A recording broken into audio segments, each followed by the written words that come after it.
kabeh ojo padha turu sore.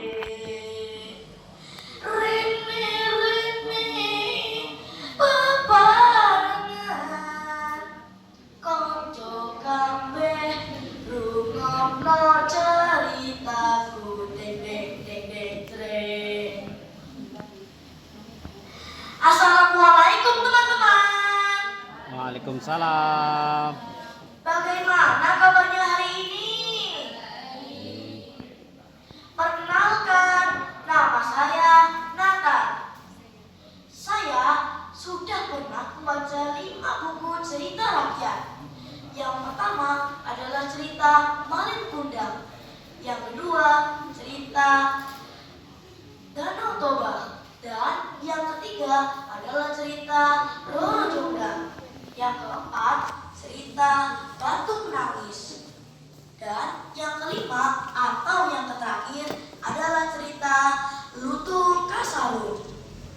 Kali ini saya akan bertutur yang pastinya seru sekali. Kisah ini adalah kisah lama yang hampir terlupakan di sebuah desa yang bernama Sidanegara, yaitu kisah tentang suatu tempat yang misterius yang bernama Raja Gantung. Di desa itu hiduplah seorang pemuda yang bernama Raka, yang dikenal penasaran dan suka mencari tahu.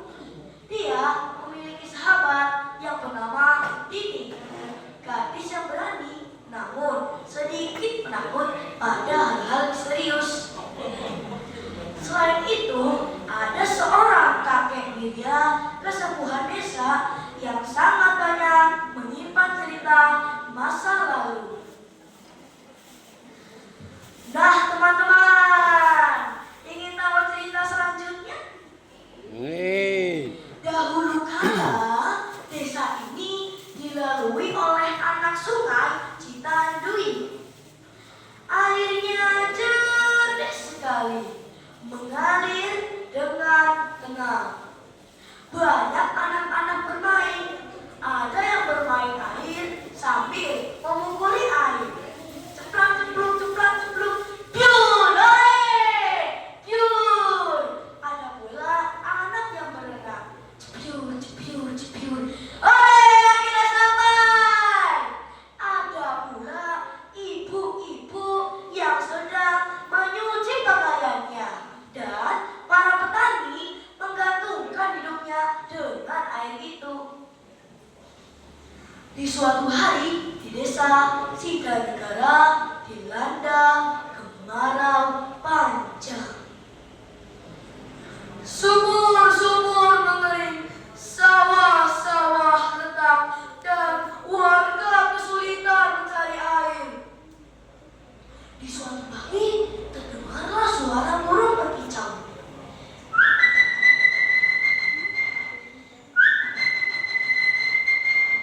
Dan terdengar pula suara ayam berkokok.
air di rancah gantung tidak pernah kering?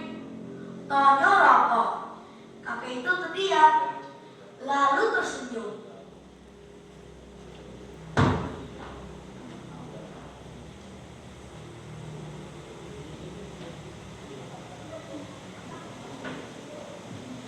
Karena itu bukan sekedar air.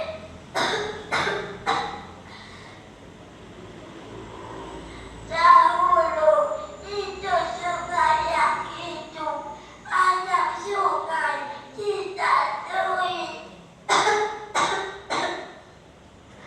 Banyak anak-anak bermain, para ibu mencuci pakaiannya, dan para petani hidup dari air itu. Namun manusia menutup alirannya, dan sejak saat itu alam berubah.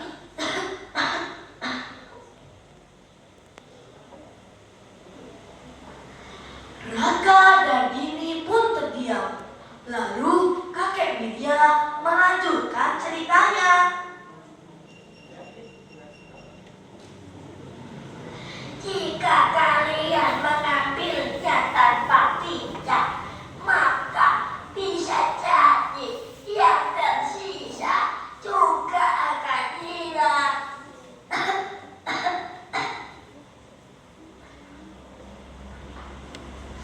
Raka dan Dini saling berpandangan. Jadi ini bukan hanya soal air ya, Kak? Tanya Dini. Ya, Di, ini tentang bagaimana kita menjaga alam. Jawab Raka. Lalu mereka pun menyampaikan pesan ini kepada seluruh warga desa. Kita boleh memanfaatkan airnya, tetapi jangan serakah dan harus menjaga alam. Jawab kata Raka. Akhirnya para warga sepakat untuk mengambil air dari rancah gantung dengan bijak. Kini rancah gantung bukan lagi sekedar tempat misterius, melainkan pengingat bahwa alam pernah memberi kehidupan dan manusia harus belajar menjaganya, karena tidak semua yang hilang benar-benar pergi. Sebagian hanya menunggu untuk diingat kembali. Saya ada pantun nih. Ibu Sulastri menjahit kebaya. Dewan juri, terima kasih atas perhatiannya. Wassalamualaikum warahmatullahi wabarakatuh. Waalaikumsalam warahmatullahi wabarakatuh.